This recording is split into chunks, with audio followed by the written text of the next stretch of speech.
Desde hace décadas la familia de Aarón ha sido poseedora de una parte del ejido de San Nicolás Totolapan. Cultivaban avena, frijol y maíz. Con el paso del tiempo cosechar ya no era redituable y se sumaba la erosión del suelo, por lo que decidieron cambiar el giro del cultivo.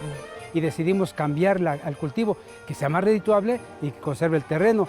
Y entonces comenzamos a plantar árboles de Navidad, como ensayando primero. Vimos unas plantaciones que visitamos en otros lados y vimos que era un programa, un proyecto que estaba dando resultados y decidimos traerlo al ejido de San Nicolás Totolapan. Preocupado por la naturaleza, Aarón junto con su familia y hermanos establecieron una plantación de árboles en 5 hectáreas del ejido, sembrando aproximadamente 18,000 árboles. Y entonces nosotros decidimos, primero, como alternativa para conservar esos terrenos y detener la mancha urbana, era establecer esa plantación de árboles de Navidad, pero también generar empleos y generar recursos para la familia de nosotros.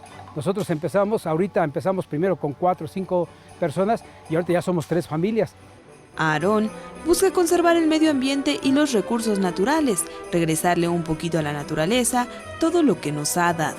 Ha regresado la fauna y también la flora ha vuelto a renacer. Había especies de flora que ya se habían perdido, de fauna que ya se habían perdido. Había mucho conejo aquí, incluso había venado cola blanca, y el venado cola blanca incluso ya está regresado. Hay tirolés aquí, hay encierro de venado cola blanca que lo pueden visitar, hay una granja ecodidáctica también que pueden visitarla, también pueden hacer senderismo.